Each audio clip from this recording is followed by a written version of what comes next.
يعني كان كغام لما ينقال في غزة كغام يعني كان يعني هو الوحيد اللي كان كذا مصور فيه في غزة، بس هو كان يعني هو اللي كان زي ما تقول الملك طبعا كل المصورين في غزة. انه والله انا عملت هاي الصورة عن كغام، عن جد كان يعني له ثقله في البلد، كان بني آدم له ثقله واحترامه في غزة.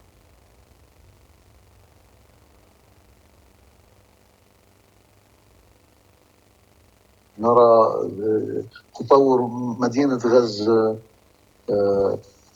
رصدها شهر بشهر ربما، أو يوم بيوم، أو أسبوع بأسبوع، أو سنة بسنة، لا أعلم، لكن تستطيع من خلال أرشيف كيغام أن ترى تطور مدينة غزة من الأربعينات إلى الثمانينات. كل ذلك موثق بيد كيغام، بعدسة كيغام وعين كيغام وقلب كيغام.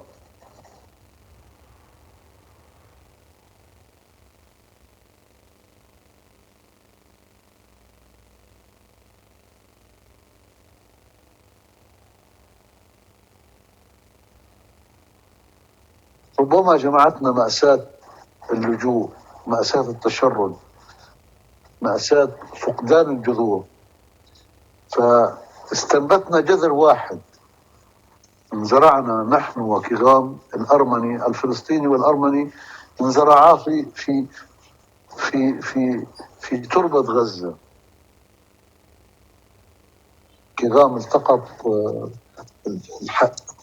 الحياة الاجتماعية والفنية والثقافية في قطاع غزة.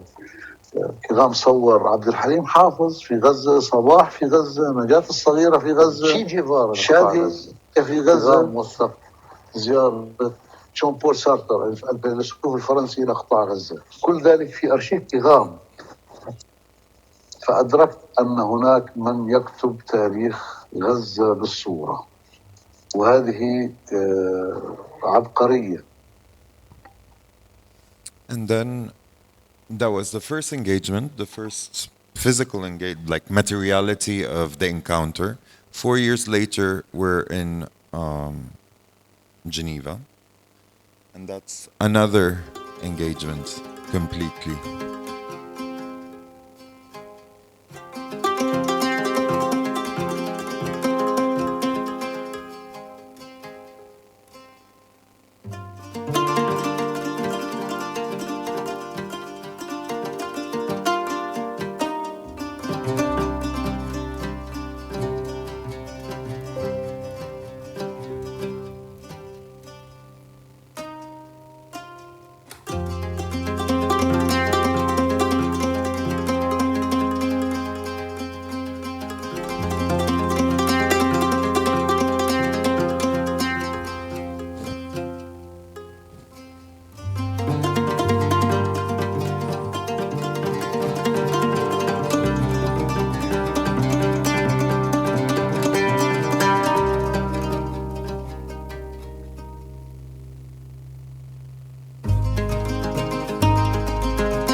And then just a little video around about the current exhibition, which is in the Sharjah Biennial. And this is the first time where I actually take away a part of the exhibition and have it on its own. In this case, I had this installation in the middle of the souk, which I entitled The Studio Shrine. And it wasn't in a context of a museum or a gallery, so as you saw, it's really a souk. So the encounter with the work was not necessarily for art seekers or art, like gallery goers. You would walk and you would stumble across the work, and to spend 2 weeks there and to somehow lurk around, to be around and just see the reactions, and also to talk to people whom I don't know, who are not necessarily a curator I want to connect with or this or that, added a huge element for me to know how to proceed with the work. And it was very interesting for me to hear, especially with the Sharjah version, which is this studio. It was just part of the work. The rest was in the museum. That it was very ghostly to get into the shrine, the studio shrine. It was this sound installation and really this tiny presence with him outside. And I think it translated where I am in this project, because the ritual and the part of spirituality, I completely, and the visceral part of it, I completely surrender to it. Like, I acknowledge Kegham as a ghost who exists and with whom I dialogue. And I think it manifested in Sharjah, probably in the coming edition, God knows where, probably Belgium, but that's going to be pushed even further. Anyway, so... Yeah, and I'm very privileged to have the chance to see it last month. Yeah. And I had also quite an emotional moment, just also being in the space, coming back to spatiality of it. Yeah, we have a few already. Maybe we can start with you. Farida, في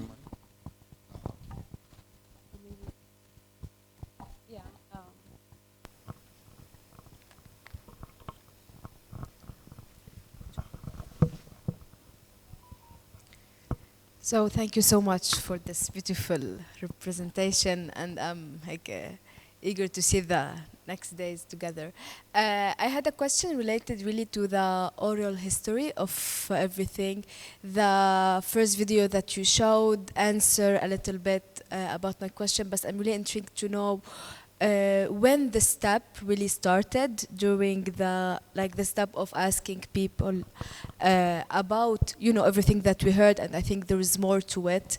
And was it a part of the exhibition? Was it for the exhibition? Was it the research that you needed? A little more about that.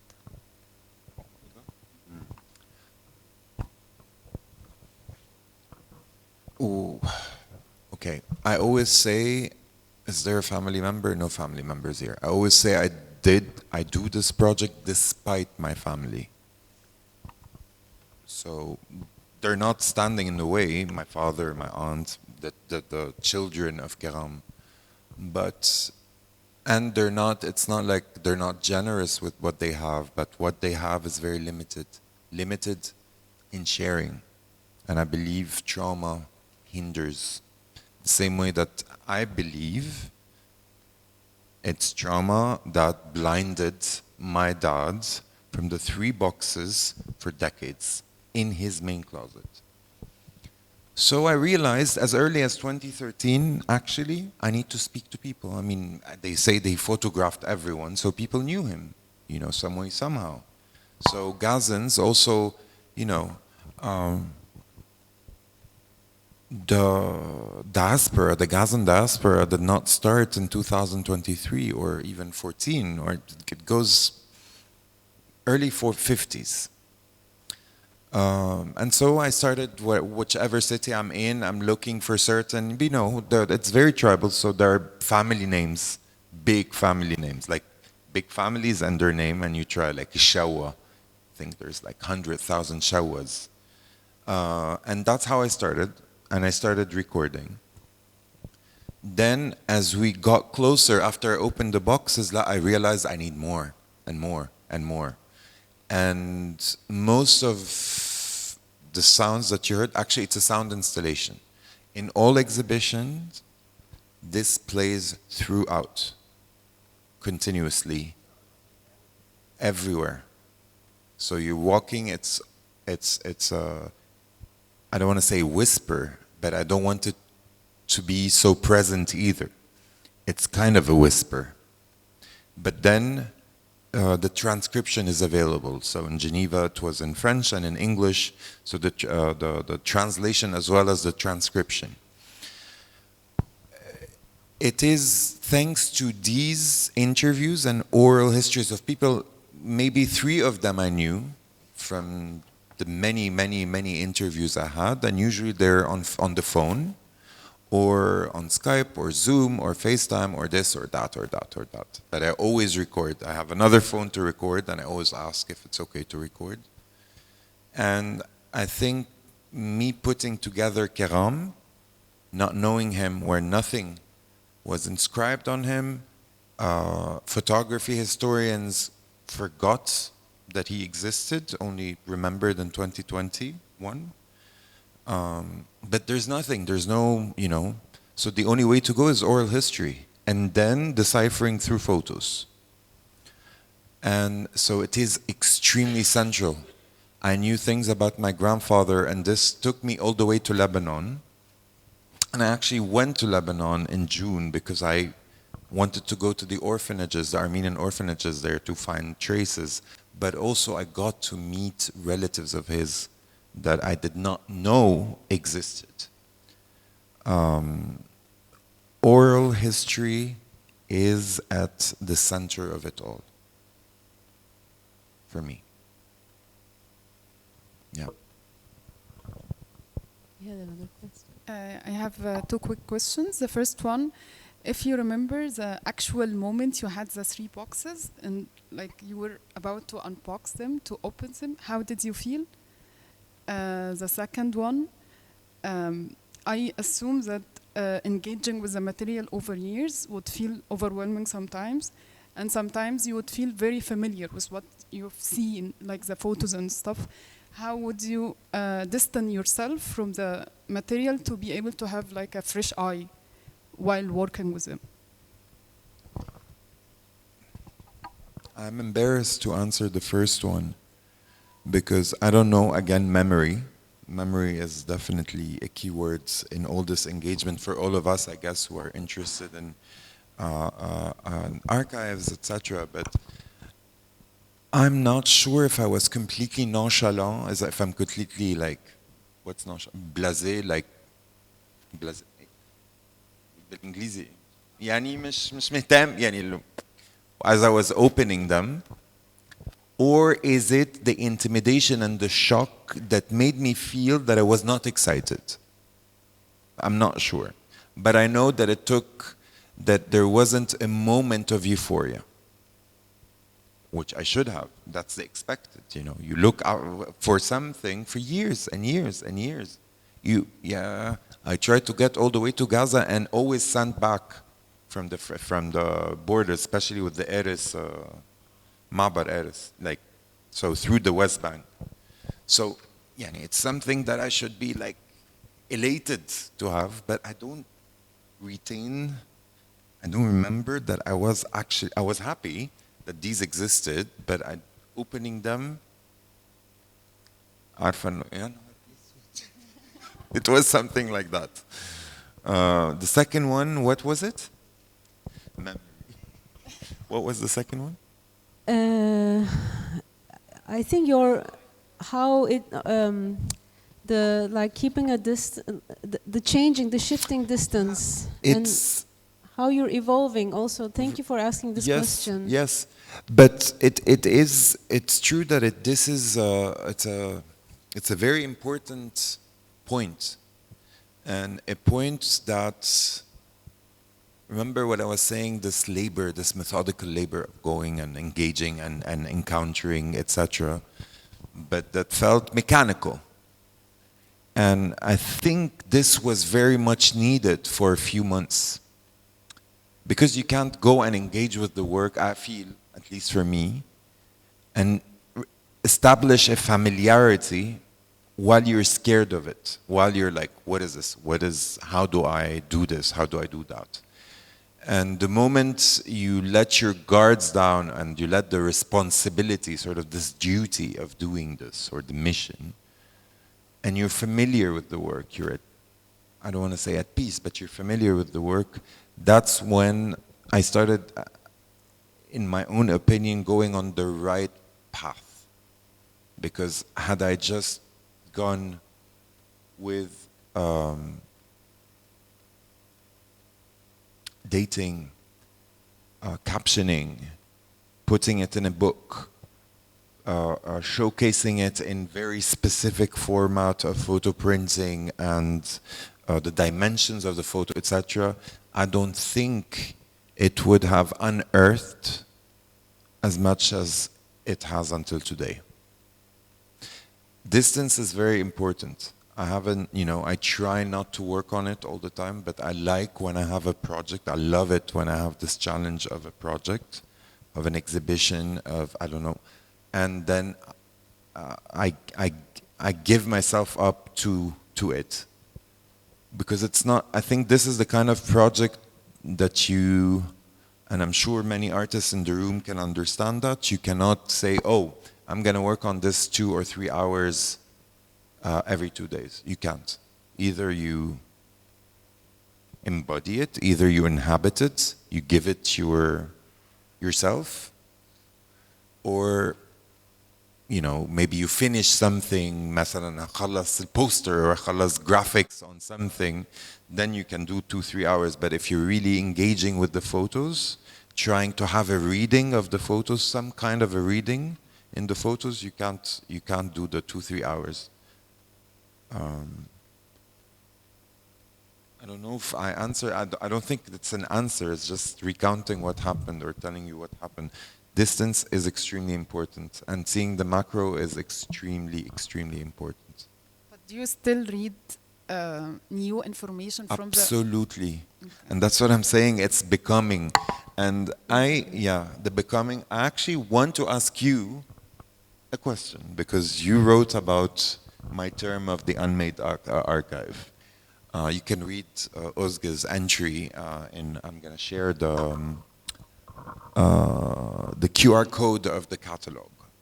But I want to ask you to elaborate on what you read in my reading of the Unmade archive and what you entitled Unmade Archive as Resistance. Yeah, thank you for, we talked about also the notion of becoming, and this is kind of like connecting it to the Unmade archive. The Unmade archive, for me, again, it's my reading, and there is a multiplicity of possibilities, right? For me, it's by allowing that nonlinearity, allowing that space, which involves also the crowdsourcing and the oral history and looking together and looking back, that really opens up that space for new historiographies, as we were talking about, and that turns into resistance for me, right? So we also talked about the appropriation of narrative. So this is also resisting certain appropriation of narratives. That also, for me, the Unmade archive involves looking again, right? So I've worked with family photographs for 10 years now and looking at the same photographs with shifting perspectives, shifting readings. So there's no fixity on it. And you're also allowing that engagement with the community, right? And that connects, that is a source for solidarity which we desperately need. So I think the Unmade archive for me is about building solidarities, and part of it is engaging here, having this conversation, allowing us also to maybe take our guards down and, you know, like allowing ourselves to have these intimate moments. So this is how I read your work. I mean, I think also the idea, the notion of archive of someone, I would call you, or a certain practice of your very impressive career is that of an archivist. And it feels, for me, or the way I see it, is that the way we define and approach an archive, the archive of XYZ, it is this étanche, it is this sealed box that has all the questions and answers. It has the dates, it has the captions, it has the metadata, it has it all. It's history ready to be researched. And there is a sense of ownership of the narrative that is already given to you, if that makes sense. I did not want Photo Kegham as an embodiment of the ruptures, of the many ruptures, because it doesn't exist as simple photographs. It is from Gaza, and it is in Palestine, and it is right before the Nakba, into the Naksa, into the many things, into a guy who lost his entire family, survived the genocide, into Million Haga. Ruptures are inherent in this fabric. So I cannot give this, I don't feel that I can present this as an archive. It gives me stomach aches. Really it does, it really does. And the two offers I got to publish a book from really important publishing houses in London and in Paris on photography, they insisted that I caption and that I put the dates. And for me, this was a no-no. That the Unmade archive, the first publication of the Unmade archive of Photo Kegham, should be really in this narrative and in this discourse. And then different engagement should come out. I have all the dates, I have all the captions. That I've done the labor of that, خلصنا. But I think there is a different reading that everyone deserves to have without the burdens of dates and the burdens of data given. It's hard for us, at least this part of the world, who were quite familiar with the history of Palestine and the history of Gaza, because of our proximity and, I guess, affinity. It's hard to read a photo when you see it's 1967 or 1966 or 1968. For instance, ممكن نقول أي حاجة, ممكن نقول 1954. Oh, this is okay, this is right after when Egypt became a republic, and then Gaza was under the governance of Egypt. There is always a context of reading. And this is important for, I'm not saying, I'm not vilifying this.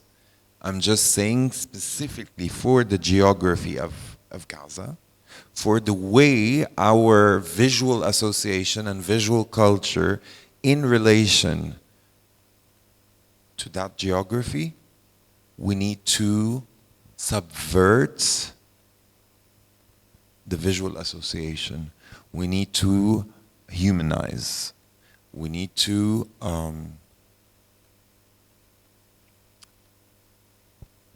create a proximity with the figure, with the photos, with the subject in the photos. It is giving agency to the photograph, but giving agency to the gaze, right? To Yes. those who are looking, Yes. and that resist the fixity Right. of Fic- the captions. And It's always potentiality over fixity or finality. In dating and in captioning and archiving and enclosing and putting in a library, it is almost a finality. Of course, you can subvert that finality. We've seen many who have. But for me, this act is not an act of research, it's an act of artistic production. And it's almost performative. The entire thing is performative. And I think you pointed that in your article, in your essay, that the exhibition is part of that performative act and is not a showcase of the performative act. which is also evolving. So I think Which is evolving, that is very completely important. evolving. To realize, right, that the research, the performance, they're all transforming. Yeah. Any other? Kegham, thank you so much for this, and I wanted to share that every time I attend your talks about Photo Kegham or attend the exhibitions in Egypt, it makes me feel, it moves my inner feelings more and more, and that led me to a question. Did you think of exhibiting in Armenia? And or do you think you should do that? I'm on a mission in general. That's I keep saying that wherever there is a possibility to showcase this work, to have further engagements with different communities in good faith and not in Palestine washing approach, and with a correct context, correct meaning honoring the work. I don't need a museum. I don't need the prestige every time, but correct. I'm down. If it's in Pakistan, if it's in Australia, if it's in Canada, I'm gonna. That's my mission. I feel like part of the performativity is that's my role. That's my duty. So Armenia, for sure. I mean, has he been to that Armenia? Probably not. Not necessarily. We've all been to, you know, I'm not all. I mean, our ancestors are probably from the western side, which is not current Armenia, but I think it's a symbolic act for sure. Absolutely. You know, there is a project now, and it's a project, maybe I shouldn't have shared it because God knows. We may do it, we may take Photo Kegham unboxing to Jerusalem. So that is strong. That for me is part of that performativity because that's his point of contact with Palestine. He reached Jerusalem and that's where he started learning photography. And to have it there and to have the entire Armenian, you know, community, which is not huge, but it's prominent, it's important, engage with that. For me, that's the ultimate for me. I mean, absolutely. So yes, Armenia, if you have any leads, yalla. Another question: do you think you want to connect it with the commemoration of the genocide in April, next April, for example? That's an idea. I mean, sure. I mean, could his be like ID that. says 1915, so yes. I mean, the thing about commemorating the genocide is to say that we exist, right? And the same with Gaza. We say that we exist and we're here and we remember and we celebrate our past. Yeah, both genocides. Yes, yeah, exactly. We can it's talk any about genocide. The fact of just doing that, an act of remembrance, an act of holding on to memory, to history, to pride is for sure resistance to any kind of genocide, right? And the same in Gaza or in Armenia, the Armenian genocide. One of the first acts that the perpetrator does is to try to erase archives, to destroy libraries, archives, museums as part of an ethnic cleansing. We don't want traces, we don't want memory. If there is memory, memory politics will lead to existence forever. So yes. Thank you.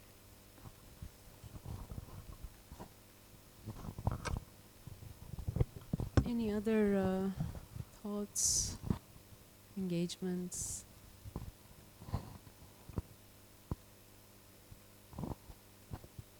Yeah.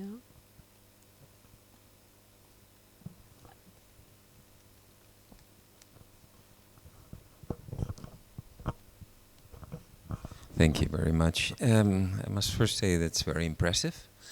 I think both the mission you're on and your work.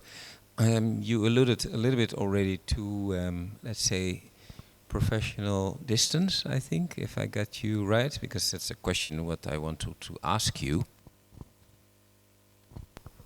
On the, let's say, spectrum between engaging with the subject, which is very personal, of course, in this, and the balance between engaging, because it's your person, it's your family history and everything, but also keeping the professional distance. You said something about it already, but can you give some advice to other photographers from your own experience and your own attitude towards this kind of subject, on how they can find the right balance if a subject is very personal, but still to keep that professional distance, so you are able to edit or organize your work in a way that maybe the viewers will appreciate or so. So from your own experience, yeah. Thank you. It's a very important question, and I'm afraid I'm going to disappoint you, because I'm gonna be the one who pushes the photographer, the artist, to surrender completely to the personal. That if you let Kegham really give you that, I mean, give you his opinion. I love that I'm speaking about myself in third. Yeah, between my grandfather and me, I think, yeah. Anyway, really, I teach a course called Family Archaeology. This is in fashion design. So this is an advanced course for fashion practice. And for 3 months of the semester, 2.5 months of the semester, all I do is push students to get intimate with archiving something. That could be family recipes, recipe books, whatever it is. It doesn't need to have any sort of collective signification, or, you know, it doesn't need that.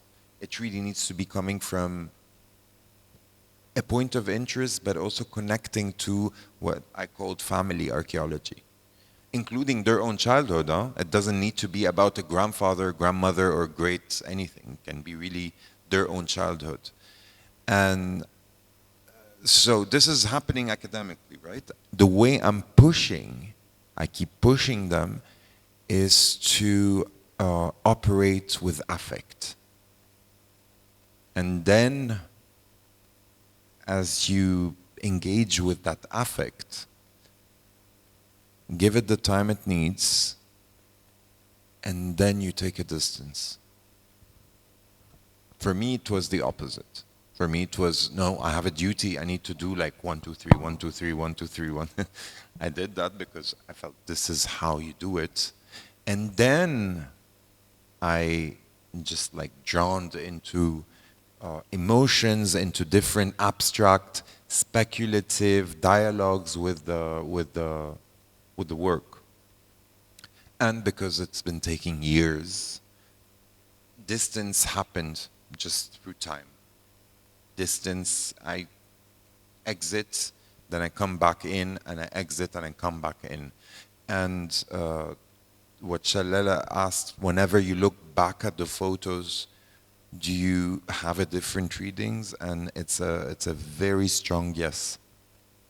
Every time, there are 900 photos, they're not that many, you know, for years and years and years. And each time I go through the photos, something pops. And it's not like the first time I see that photo, but something pops. You may answer the question. Yeah, it's, well, maybe kind of connecting it to my own pedagogies, working with family photographs in the classroom. It is indeed very challenging because we do encourage positionality as part of the pedagogy. But positionality is that balance. And it doesn't always have to be about who are you, your ethnicity, your religion, but where you're coming from as a photographer, as a researcher, as an academic, as a student. But one way I think that kind of goes differently than your pedagogy is to always work with a concept and come back to the concept, thinking through concepts. But I think what is common in our approaches is that we talk about the object speaking back, right, or listening to the object. And the object, for an object, in this case a photograph, to speak back is you make it speak back, yes. Right? And it always comes back to the object, so it's always the center. So the conceptual frameworks that you develop, they're not kind of dressed right onto the object, but really the object telling you, giving you those clues. And this sounds maybe obvious, but it's actually very hard to do in photography studies, because photography is, and that's why your work is so important, photography is still seen as an illustration, as a second thought in a way. So we really try to bring it back as the first thought. So it's not a clear-cut answer, but I think it's a very good one. Yeah, shall we? We're approaching 9 p.m. Yeah. Thank you. You've been patient.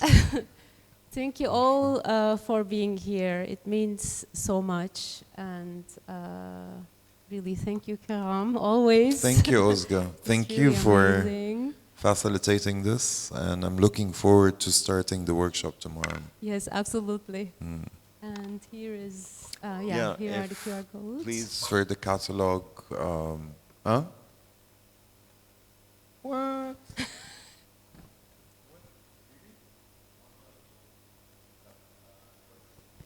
I just tried it. And then the other QR. Try the other QR code. It has the Arabic, French, and English in the link tree. This works? Okay. And please spread the word. Yeah, please, if you know Gazans, again, it's even, they don't need to have been photographed by Kegham, but it's just like activating communities and networks, and that's how it works. Yeah, thank you so much. A big thank you. And on Sunday, we have a public presentation. So on Sunday, the end of the workshop, we're going to have an open studio. It's in Hill House in AUC. So what I mean by an open studio, and I keep saying open studio rather than public presentation, even though the official name is public presentation, is because it's a work in progress. There are going to be reflections of us together, of the participants with their projects that, inshallah, they would like to share with the public. So yes, do join us 3 to 5. AUC. AUC Tahrir, HH something. It is in the program. So 3 to 5, Sunday 18th. We hope to It's see. gonna be super hot, I know. ممكن you. أنا ما أجيش كمان. Hi, thank you Kegham and Ozge for such informative talk. Oh. Thank you. Oh, we have. Thank you. Thank you. Ah, so nice. Can we do it?